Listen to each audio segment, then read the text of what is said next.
अरे लिफाफों पे जिंदगी गुजारने वालों, शर्म से डूब मरो तुम। अरे तुमको कुरान करीम दिया ना हाथ में, अल्लाह का कलाम तुम्हारे हाथ में दिया, तुमको उसका भी लिहाज नहीं है और तुम दावा करते हो कौम का। बहुत बोल सकता हूं, याद रखो मेरी जबान को लगाम नहीं है, तुम्हारा घर से निकलना महाल कर दूंगा मैं यहां पे।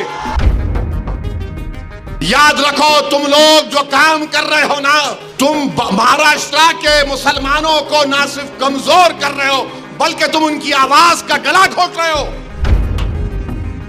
अरे तुम इलेक्शन लड़ो, हम तुम्हारी तायीद करने को तैयार हैं। कब तक तुम ये सियासत करोगे?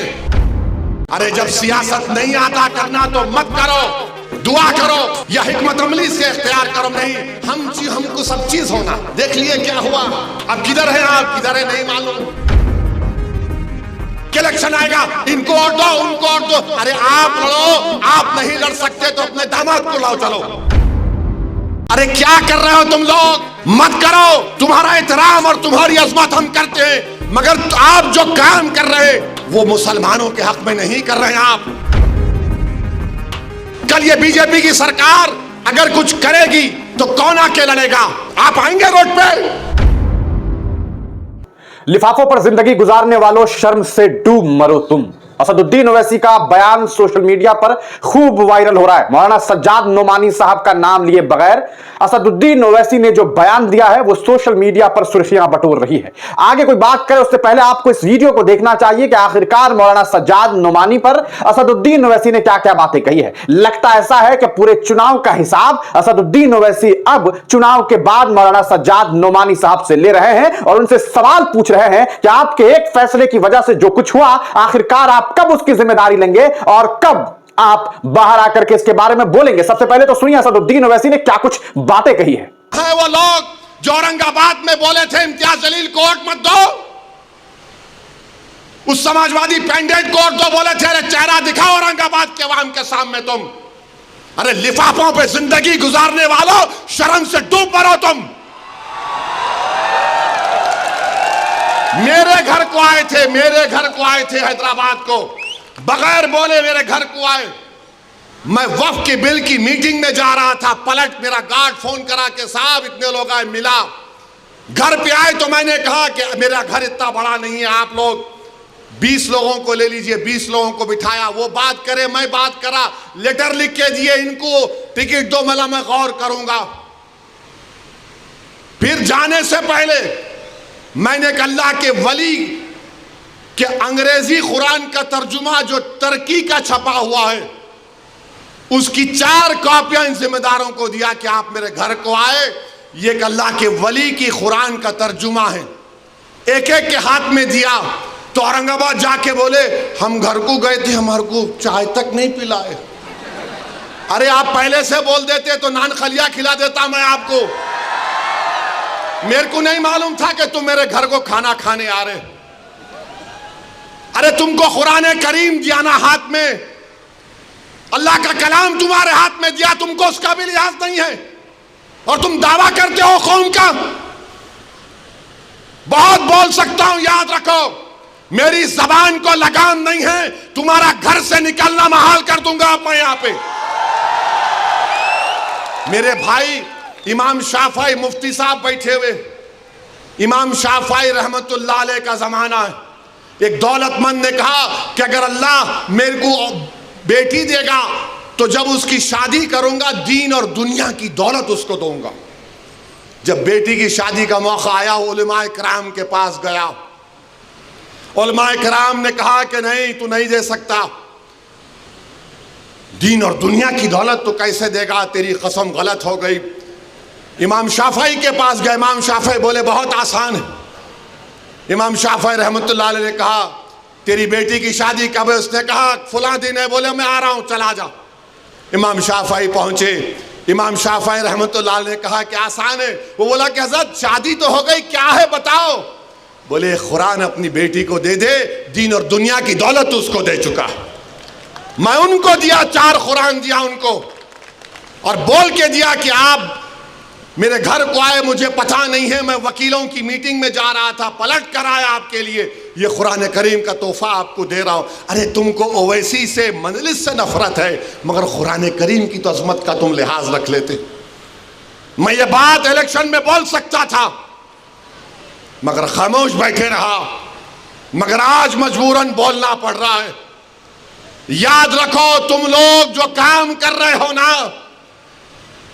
तुम महाराष्ट्र के मुसलमानों को ना सिर्फ कमजोर कर रहे हो बल्कि तुम उनकी आवाज का गला घोट रहे हो। अरे तुम इलेक्शन लड़ो, हम तुम्हारी तायीद करने को तैयार हैं। कब तक तुम ये सियासत करोगे? सर्वे क्यों किया जा रहा है? ज्ञानवापी मस्जिद में वजू खाने को सील हो गया। ज्ञानवापी मस्जिद के जुनूबी तरफ हमारे पास नहीं है, वक्फ की जायदाद नहीं है, वो क्या क्या करेंगे आप? और जब बाबरी मस्जिद का फैसला आया था, मैं पुकार पुकार कर कह रहा था ये गलत फैसला है, इसके बाद बहुत सी चीजें खुलेंगे।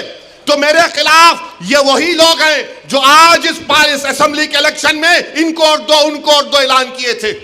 वो लोग मुझे फोन करके बोले आप ऐसा क्यों बोल रहे हैं, आप इम्यूनेशन दे रहे हैं बीजेपी को। मैंने कहा हजरत दामन बरकाता हूं, जजमेंट आप पढ़ो, ये जजमेंट तमाम चीजों को खोल देगा। मुझसे कहा कि आप खामोश हो जाओ, ऐसी तुम मत बोलो। मैंने कहा मौत मेरे को खामोश कर सकती, जब तक अल्लाह जिंदा रखेगा मैं सच्चाई को बयान करूंगा और बयान करता रहूंगा। आज बोलो खामोश हो जाओ।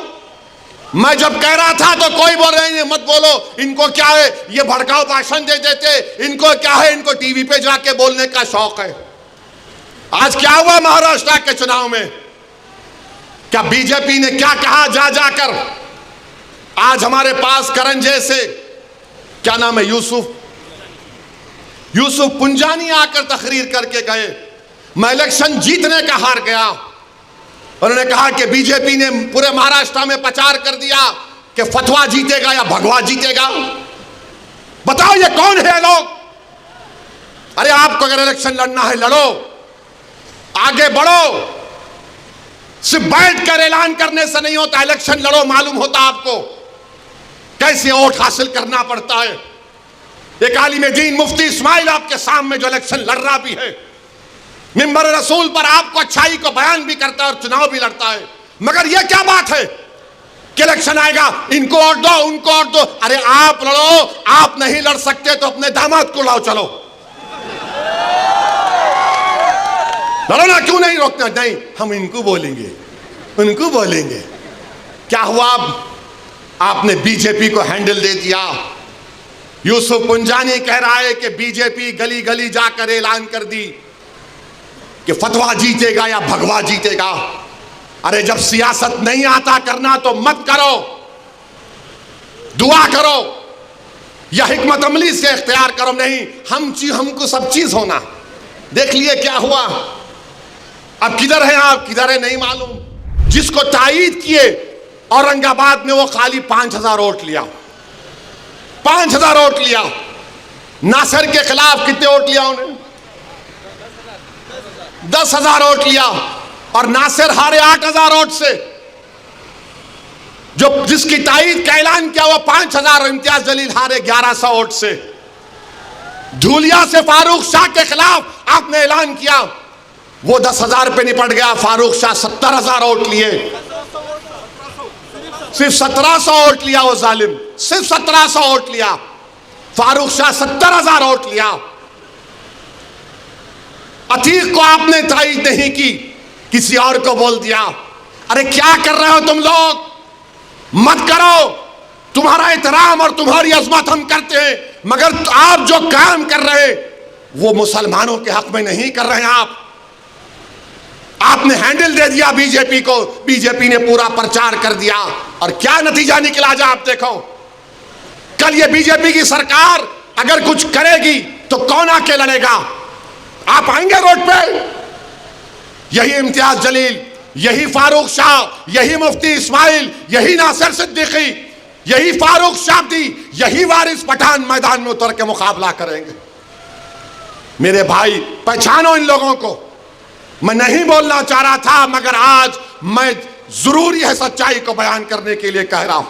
तो सुना दोस्तों आपने असदुद्दीन ओवैसी को, बड़े ही बेबाकी के साथ उन्होंने आज खुले आम जो है ये तमाम बातें रख दी कि किस तरह की परेशानियां देखने को मिली, कैसे मौलाना सज्जाद नोमानी साहब के एक फैसले की वजह से मामला महाराष्ट्र में भगवा बनाम जो है फतवा का हो गया, किस तरह से लड़ाई जो है वो धर्म की लड़ाई बन गई। आखिरकार जब मौलाना सज्जाद नोमानी साहब ये बात जानते थे कि आप महाराष्ट्र में महज 11% हैं, तो फिर आपने धर्म के नाम पर इस तरह से कैसे फैसला ले लिया। यह अलग बात कि मौलाना सज्जाद नोमानी साहब ने जिन प्रत्याशियों का नाम ऐलान किया उसमें ज्यादातर नहीं बल्कि यूं कहिए कि बस कुछ ही मुसलमान नाम थे, बाकी तमाम लोग गैर मुस्लिम थे। लेकिन मैसेज क्या गया? मैसेज यह गया कि एक आलिमी दीन ने इतना बड़ा फैसला सुना दिया है कि मुसलमान एक मुश्त होकर के इन्हें वोट देंगे। नुकसान किसका हुआ? जिन्हें समर्थन आपने दिया वो चुनाव बुरी तरीके से हार गए। बात सिर्फ इम्तियाज जलील की नहीं है, ये बात बार बार कही जा रही है कि बात सिर्फ इम्तियाज जलील की नहीं है, बात बहुत सारे प्रत्याशियों की है। आपके इस फैसले के बाद आपका क्या हुआ? कांग्रेस पार्टी के नेताओं ने आपके खिलाफ बयान देना शुरू किया कि आपने गलत किया। भारतीय जनता पार्टी वाले ने आपके फैसले पर कहा कि आपने गलत किया और उसका भरपूर फायदा भाजपा को मिला। इसके अलावा और अन्य दल के लोगों ने भी यही बात की कि आपको यह काम नहीं करना था। यही वजह है कि असदुद्दीन ओवैसी आग बबूला है और यहां तक कह रहे हैं कि हम घर से निकलना तक दुश्वार कर देंगे। आप इस पूरे मामले को किस तरह से देखते हैं? अपनी राय कमेंट सेक्शन में जरूर दीजिएगा।